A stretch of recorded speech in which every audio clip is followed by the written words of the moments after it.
Hey there mga my loves Aquarius! Thank you so much for always staying here with me in this channel, babe. So before we start your reading na for January 2025, let me just tell you guys na hindi ito for everybody. So just pick up only the messages you think are for you. At kung feel mo na ang reading na to ay for you, then this reading might be really for you. And yes mga babes, wala po tayong gender dito. So babae, lalaki, LGBT lahat, welcome. Pwede nyo rin pong i-flip yung mga roles kung gusto ninyo dahil isa naman itong general reading.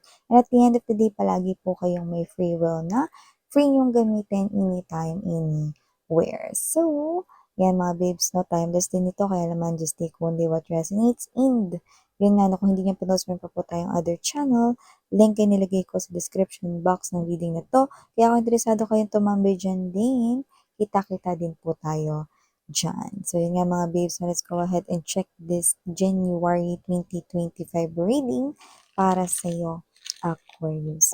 Archangel Michael, salamat at maraming salamat sa ating mga angels and guides. Nakasama rin ni Archangel Michael and even ancestors ni Aquarius sa pagbibigay ng mga mensahe for them. So let us see. Messages for Aquarius for their January 2025. Can you please show me? What does Aquarius needs to know? Messages for Aquarius, please. This January 2025. Can you please show me? Okay.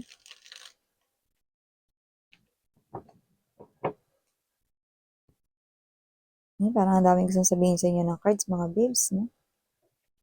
Parang gusto nilang kumawala sa aking mga kamay. Okay.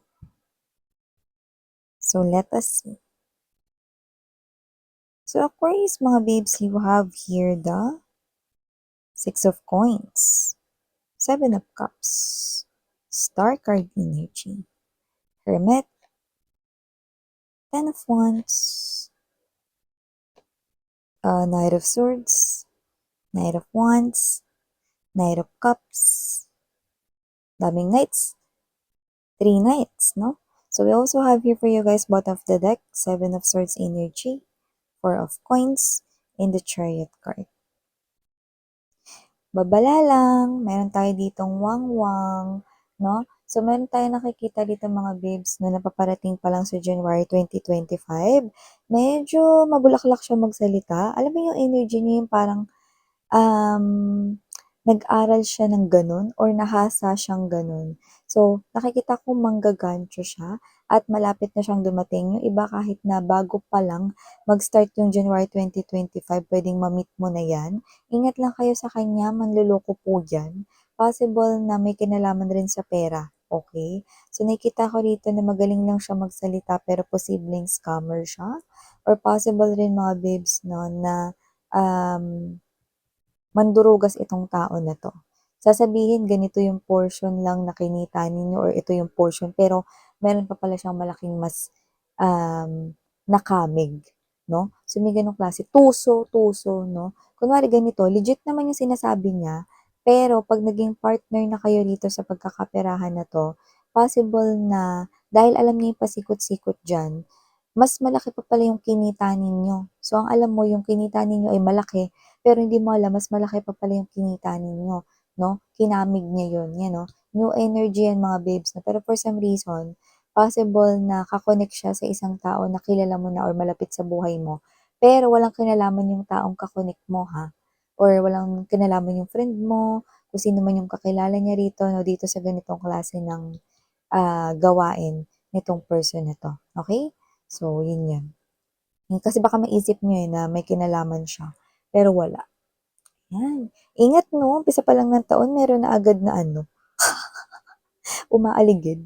'Di ba? So, yung iba naman, may mensahe tayong ibang nakukuha dyan, umpisa pa lang ng taon, pero baka mautangan na kayo. Ay, naku, ay ko. Kung sino siya, possible na magsinungaling siya sa dahilan kung ba't siya mangungutang. Kaya yung iba baka lusot at mapautang ninyo. Pero hindi totoo yung rason kung ba't siya mangungutang. Okay? So, ingat-ingat lamang mga babes. No? Kilalanin ninyo yung mga papautangin ninyo. Dahil ito nakita ko hindi ito magbabayad. Yan. So, maliban diyan nakita rin tayo dito ng energy na possible na meron na kayong matatapos dito na hulugin, 'no? Hinuhulugang bahay, hinuhulugang furnitures, hinuhulugan dito 'no na, furniture set, sofa set 'no, puwede rin naman na cellphone, gadget, laptop, 'yan. Mobile phones, mga gano'n. So, iba naman puwedeng, condominium 'no, kung room, ano tawag dito, rent to own 'yan, mga gano'n. Or meron kayo ditong hinuhulugan na loan 'yun pero matatapos na. Wow! So, nakita ko dito ng babawasan at makakahinga na ng maluwag-luwag ang wallet ninyo pati na ang isipin ninyo, Aquarius 'no. Dahil makakaluwag ng ang inyong wallet dito, meron naman dito na parang feeling niya maninikip dito yung dibdib niya kakaisip sa inyo, "Bakit miss 'yan? Nawawalan ba siya ng hininga? May sakit ba siya?" Wala siyang sakit mga babes 'no, kaya gano'n kasi tingin ko, kung hindi ito umiiyak, nagiging emosyonal siya araw-araw dahil gusto niya rito na gumawa ng aksyon patungkol sa inyo, pero mukhang wala siyang nare-receive na na signal or katumbas na response 'no, sa kanyang ginagawa. So, puwedeng ayaw niyo siyang pansinin, iniiwasan niyo siya 'no. Meron siyang mga ginagawang movements dito kung saan posibleng pinupuntahan niya kayo sa trabaho ninyo, possible na nagcha-chat or nagte-text siya sa inyo, possible na tinatawagan na baka isa na siya sa mga nagmi-miss call sa inyo, 'yan. Pero wala siyang nare-receive 'no, pero tuloy-tuloy yung kanyang ginagawa dito. Pero yun nga, parang alam mo yung ano, nagke-crave siya sa atensyon mo at the same time, parang yung energy niya may atraso 'to sa'yo. 'Yan, may gano'n, eh. Tingin ko may emotions and feelings siya for you, so puwedeng ex mo siya. 'Yan, oh. So, maliban diyan nakita rin ako rito 'no, ng good news naman tayo pagdating sa inyong usaping puso. Hindi lang isa, kundi dalawa ang nakikita ko 'no, na darating sa buhay mo. Hindi sila sabay, 'yun. Actually, ganito yung mangyayari diyan, okey? Parehas maganda yung energy nila, wala naman ditong player type of energy 'no. 'Pag nakikita niyo 'to, hindi 'to palaging ano, player type of energy, ang Knight of Wands dito ay mas expressive sa kanyang emotions and feelings 'no, 'yan. Tsaka more likely hindi 'yan nahihiya, kahit sa public 'no, na-e-express ang kanyang emotions and feelings for you. So, yung mauunang dumating 'pag niligawan or nagkaroon ng ligawan stage sa inyo, possible na ma-fall ka na sa kanya. But the thing right here, may darating pa na magpapagulo ng isipan mo 'no. Ang mangyayari sa'yo diyan, ay parang mapapakanta ka na lang 'no, KZ Tandingan 'no, sino ang pipiliin mo, 'di ba? Pero parehas kang mahal nito 'no. Pero nakita ko rin na kaya ka mahihirapan kasi mukhang mafo-fall ka din dun sa medyo late darating. Yung medyo late darating may clue dito, possible na mas matanda ka dun o siya yung mas matanda sa'yo. Okay, so may gano'ng klaseng energy. But both, very good options silang dalawa. So, wala akong nakikita ritong patapon na karakter or personalidad itong dalawa na 'to or pag-uugali, wala, 'no? So, nakikita ko rito na parang kahit sino namang piliin mo, babe, okay, magbibigay sila rito 'no, ng kung may sine-set ka man na expectations, mae-exceed pa nila yon kahit sino pang piliin mo diyan. Pero siyempre magkaibang tao 'yan, eh, 'di ba? So, nasa sa'yo pa rin kung sinong pipiliin mo, 'yan, oh. Maliban diyan, meron din tayo ritong good news sa pera mo. Meron akong nakikita rito na posibleng, ikaw ito na maaaring ilagay ka, like hindi mo ine-expect na ililipat ka dun sa posisyon na yun. Hindi yun promotion, pero parang nalipat ka dun sa designation na yun, okey? And kahit ayaw mo nun, may energy kasi rito nagre-resist ka kasi hindi mo alam paano yung gagawin, hindi hindi yun yung qualifications mo, pero bigla kang nilipat sa ibang department or biglang naging ganito yung workloads mo 'no, parang yung energy mo is nagrereklamo, energy mo is ganito. Pero mga mahal, that is blessing in disguise. Kasi once na, okey, makatagal ka na diyan 'no, yung reklamo mo magiging, "Thank you Lord." Yan, oh. Kasi nakikita ko rito na yan yung stepping stone mo, okay, para makarating ka dun sa gusto mong ma-achieve, kung meron kang posisyon na gustong ma-achieve, 'no? Yung kumpanya kung saan ka nagtatrabaho, kung nagtatrabaho ka sa isang company, gusto nila yung someone who is flexible. So, nakita ko rito na makikita nila yun sa'yo, kaya mapupunta ka dun like parang ayan pala yung way ni universe para makapunta ka dun sa posisyon na gusto mo talaga. So, kunin mo 'yan, 'no? Yung nakikita ko rito na parang, "Ay, sana ba 'to, ba't kasi napunta ako dito?" Yung gano'n mo magiging, "Thank you Lord." 'Yan, oh. Yeah, increase ng pinansyal, posisyon na gusto mo, yung benefits na kailangan mo at nilu-look forward mo, everything, star, napakalaki, okey, is already right behind you. Your manifestation is about to happen in your reality right here, 'no, in the first quarter of year 2025, bongga Aquarius, 'no? So, meron lang ako nakikita rito mako-confuse sa inyo pero ibang mensahe na 'to, ha. Meron ditong energy kung saan possible na iwasan mo siya or maging awkward ka sa kanya kasi magpapakita siya rito ng mga actions kung saan maiisip mo na, "Uy, teka lang, baka may gusto 'to sa'kin, yan 'no." Bakit ka magiging awkward sa kanya? Una sa lahat kung sino yung lumalabas yun na hindi na single, alam mo yun, meron sa thoughts mo ditong hindi na 'to single, puwedeng married na yun or meron siyang boyfriend, girlfriend, pero parang maiisip mo, "Nakikipag-flirt ba sa'kin 'to?" No, hindi siya nakikipag-flirt sa'yo. This person right here is someone na gano'n talaga siya. Possible kasi na hindi mo pa lang siya nakakausap dati, kaya hindi mo alam na gano'n talaga siya. So, hindi siya nakikipag-flirt sa'yo rito and at the same time, faithful din siya sa partner niya.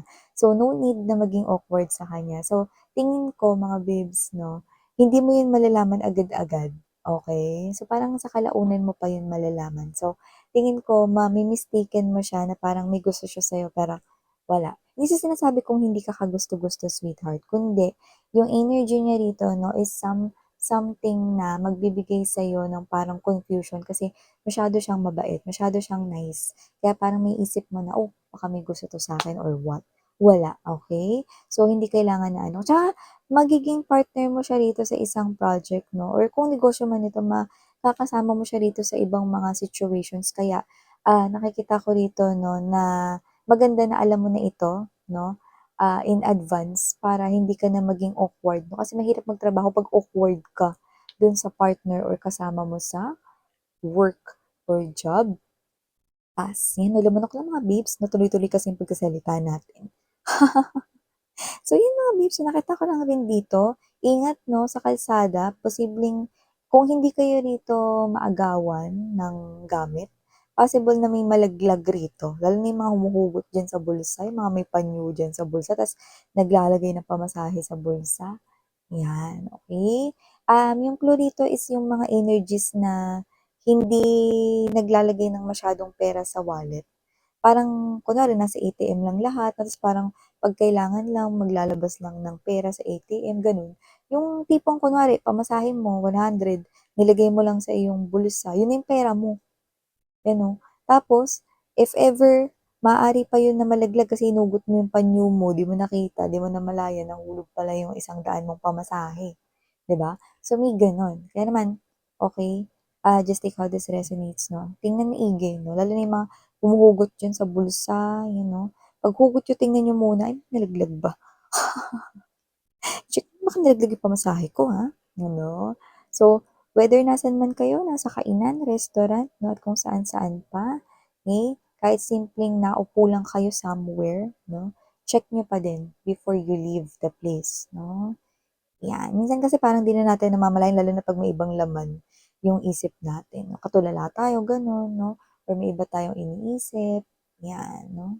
So, maliban diyan nakakita rin ako ng energy dito, hindi ko alam, parang may mahihilig dito sa gym, kung hindi 'to gym baka mag-exercise kayo. Doesn't have to be na full exercise 'no, pero posibleng kayo 'to na mas bibigyan ninyo ng atensyon or isa sa mga bucket list ninyo ngayong 2025 yung maging healthy and fit at the same time. Yung iba naman puwedeng hindi naman gusto magpa-abs talaga, pero puwedeng magbawas ng weight 'no or parang yung parang mga, fats sa katawan, 'yan oh. So, parang healthy lifestyle na rin 'no, yun nakikita ko dito. Iba puwedeng hindi yun, puwedeng kayo ay mag-enroll sa mga yoga or kung hindi mag-enroll, magyo-yoga kayo tapos sasabayan niyo sa YouTube, yun 'no. Puwedeng cellphone lang, puwedeng sa TV niyo i-connect niyo, 'di ba, yung mga smart TVs ngayon, para malaki ta's kokopyahin niyo lang yun, 1, 2, gano'n. Yan, parang meditation, okey? So ito yung mga nakuha kong mensahe for you, Aquarius. Thank you so much and sana heal, love, and light again. Ayan. Annyeong.